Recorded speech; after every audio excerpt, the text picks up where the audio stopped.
हर हर महादेव। आज दूसरा अध्याय शुरू करते हैं।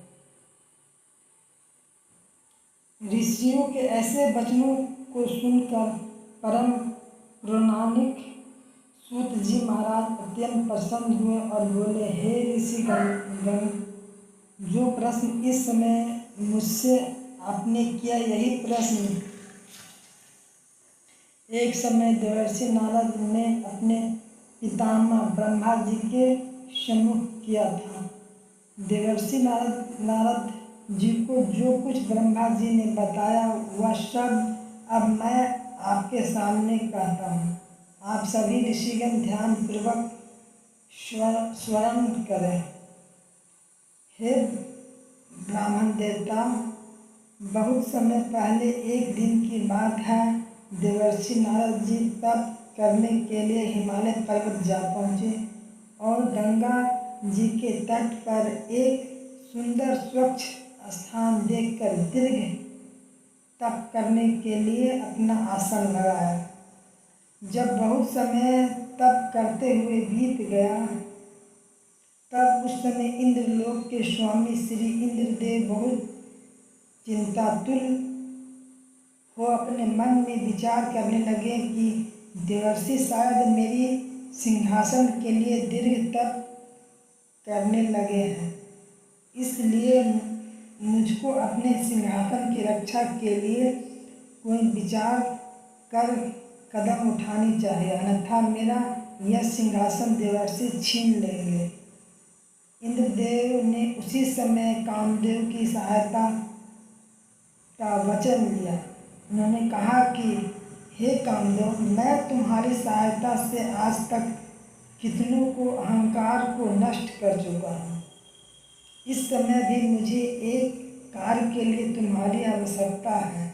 देवर्षि नारद इस समय हिमालय के अंचल में दीर्घ तप में लीन है। वो मेरी राज्य को छीन लेने का प्रयास कर रहे हैं, अतः तुम मेरे लिए हिमालय पर्वत पर जाकर देवर्षि नारद की दीर्घ तप को विध्वंस पैदा करके विनष्ट करो, जिससे उनका दीर्घ तप पूरा ना हो सके। देवराज इंद्र की बात सुनकर कामदेव ने अपना सेना को तैयार किया और सेना सहित कामदेव जी देवर्षि नारद जी के स्थान को प्रस्थान करने लगे। जब कामदेव नारद जी के पास पहुँचे तो उन्होंने नारद जी को उग्र तप में लीन देखा। तब तो कामदेव ने अपनी सेना की सहायता से साजो सामान से वहाँ पर एक बहुत ही सुंदर उपवन का निर्माण किया, जिसमें शीतल सुगंध समीर बहने लगा। पक्षी मीठी मीठी वाणियों से बोलने लगे। फिर काम कला में अत्यंत प्रवीण अप्सरा कामवर्धक हाव भाव प्रदर्शित करने लगी और कामोत्तेजक गीत का गायन करने लगा। परंतु देवर्षि श्री नारद की समाधि में किया किसी भी प्रकार का व्यवधान नहीं पड़ा।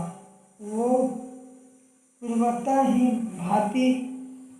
भांति ही अपनी तपस्या में लीन ही रहे।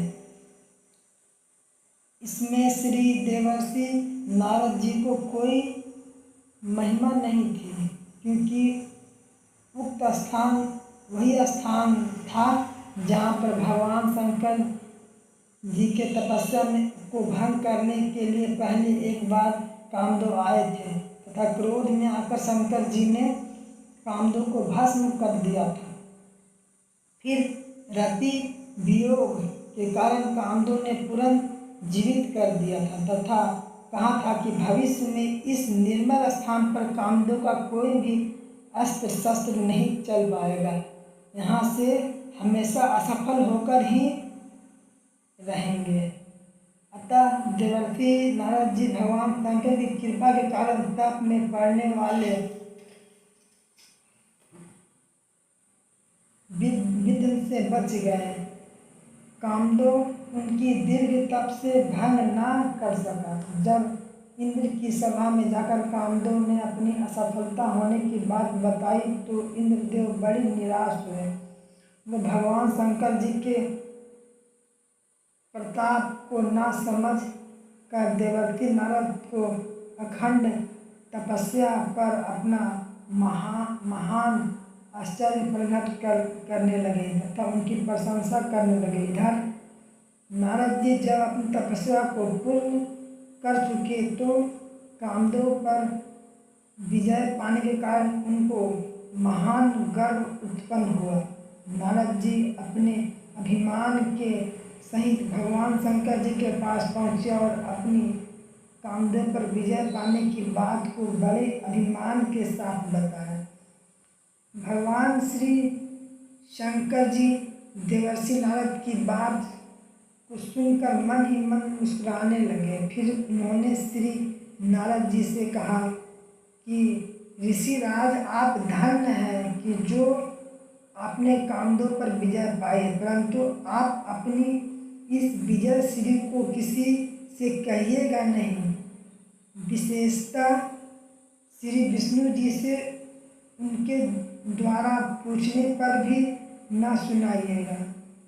श्री सूत जी महाराज बोले, हे ब्राह्मण देवताओं, भगवान श्री शंकर जी के ऐसे वचन देवर्षि नारद को कर्णप्रिय न हुए, जबकि श्री शंकर भगवान ने तो श्री नारद जी को कल्याण हेतु ऐसी सीख दी थी, लेकिन श्री नारद जी उनको गलत समझ बैठे। देवर्षि नारद श्री शंकर जी के पास से सृष्टि रचयिता श्री ब्रह्मा जी के पास पहुँचे तथा वहाँ भी अपने बड़े अभिमान के साथ कामदेव पर विजय पाने की सफलता का बखान किया।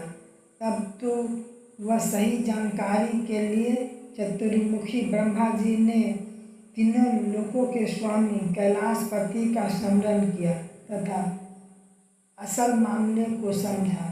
ब्रह्मा जी ने भी देवर्षि नारद जी को उसके कल्याण के लिए यह वृत्तांत किसी को न बताने के लिए कहा तथा भगवान विष्णु से न कहने के लिए आग्रह किया, परंतु श्री नारद जी के मन में तो अहंकार उत्पन्न हो चुके थे। उनको इस समय अपने भले की बात भी समझ में न आ रही थी। नारद जी ने समझा कि मेरी सफलता को ईर्ष्यावश देखकर किसी को न बताने के लिए मना कर रहे हैं, इसलिए मैं अवश्य ही भगवान विष्णु के पास जाऊंगा तथा उनको अपनी इस सफलता का समाचार बताऊंगा। नारद जी ब्रह्मा जी के पास से चलकर क्षीर सागर में पहुँचे, जहाँ लक्ष्मी जी के साथ भगवान विष्णु शयन कर रहे थे तथा अपनी कामदेव पर सफलता प्राप्त करने की समाचार को गर्व सहित बतलाया। देवर्षि नारद की समाचार सुनकर भगवान विष्णु अपने मन ही मन मुस्कुराते हुए विचार करने लगे कि देवर्षि नारद जी को अहंकार उत्पन्न हो गया है। भगवान शंकर जी ने अपनी योग माया के वशीभूत करके देवर्षि नारद का अहंकार दूर करने के लिए मेरे पास भेज दिया है, इसलिए उन्होंने अहंकार का निवारण करना चाहिए। भगवान विष्णु नारद मुनि से कहा, हे मुनिराज, आप तो ब्रह्मचारी हैं, ज्ञानी हैं, भला कामदेव आपका क्या अहित कर सकता है। श्री विष्णु भगवान की बात सुनकर नारद जी बोले, प्रभु यह सब आपकी ही कृपा का प्रसाद है। इतना कहकर श्री मुनिराज नारद जी वहाँ से प्रस्थान करने लगे। उसी समय भगवान विष्णु जी ने अपनी योग माया द्वारा मुनि नारद के मार्ग में एक सुंदर नगरी का रचना की।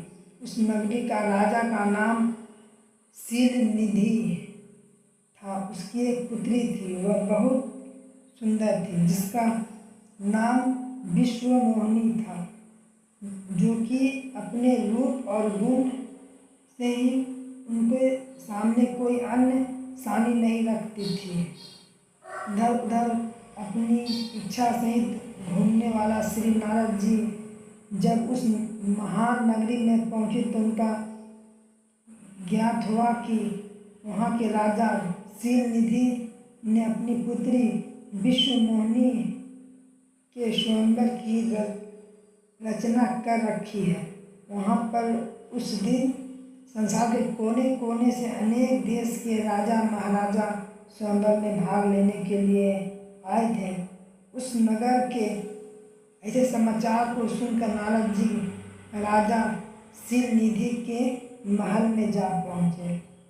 वहाँ राजा ने देवर्षि नारद को बहुत सम्मान दिया। राजा ने अपने सिंहासन से उतरकर नारद जी को नतमस्तक होकर प्रणाम किया और अपने सिंहासन पर उनको आदर सहित बैठाया।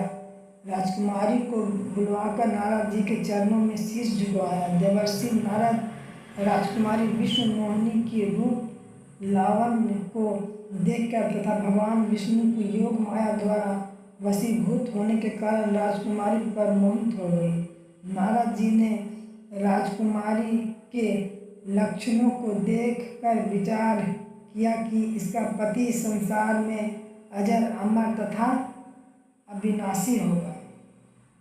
ऋषि नारद जी पिता पुत्री को आशीर्वाद देकर वहाँ से चले गए तथा अपने मन में विचार करने लगे कि मैं इस कन्या का वर लूँ तो कितना अच्छा रहेगा। अतः ऐसा विचार कर नारद जी उस समय भगवान विष्णु का ध्यान किया तो विष्णु भगवान वहाँ प्रकट हो गए तथा देवर्षि नारद के मंतव्य को समझकर बोले, हे ऋषिवर, मैं आपके हृदय की बात को भली भांति जानता हूँ। आप किसी प्रकार की चिंता न करें। आप स्वयंवर में पधारे। जिस प्रकार एक उत्तम वैद्य रोगी के रोग को देखकर उसका निदान करता है, ऐसा ही मैं करूँगा जिससे आपका हित हो।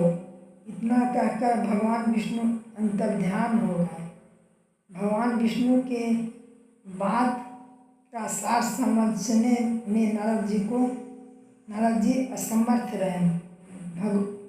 भगवत इच्छा में वशीभूत श्री नारद जी का समस्त शरीर तो भगवान विष्णु के स्वरूप जैसा बन गया, परंतु श्री मुख बंदर का बन गया। देवर्षि नारद इस भेद से अनभिज्ञ रहे। तब नारद जी स्वयंवर के स्थान पर पहुंचकर वहां बैठे समस्त महाराजाओं के मध्य में आकर बैठ गए। नारद जी को अपने मन में पूर्ण विश्वास था कि मेरा स्वरूप विष्णु स्वरूप होने के कारण विश्वमोहिनी मेरे ही गले में वरमाला आरोहण करेगी। अब भगवान विष्णु जी को देखिए तो उन्होंने नारद जी को वानर के रूप दे दिया है। उसे केवल राजकुमारी ही देख सकती थी, बाकी सब लोगों को उसका वास्तविक रूप ही दिखाई देता था। जिस समय विश्वमोहिनी ने जयमाला लिए हुए पंडाल में प्रवेश किया तो वो राजकुमारी को देखकर बार बार उठकर राजकुमारी को अपनी ओर आकर्षित करने की चेष्टा कर रहे थे। उनके ऐसा कृत्य को देखकर वहाँ पर उपस्थित दो शिवदूत उन पर हंसने लगे, परंतु नारद जी ने उनकी ओर ध्यान नहीं दिया क्योंकि वो उस समय काम के वशीभूत थे। उसी समय राजकुमारी जब नारद के समीप होकर जाने लगे तो नारद जी की कुछ चेष्टा तथा उनका बंदर का चेहरा देखकर राजकुमारी घृणा से भर गई और आगे जाने लगी।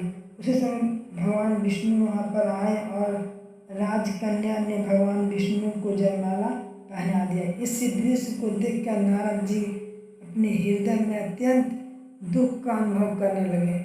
शिव का गण कहने लगे कि वाह वाह, राजकन्या इसको वरमाला पहनाएगी। पहले अपने दर्पण में जाकर अपना मुख तो देखो। नारद जी निराश और उदास हो गए। नमस्कार।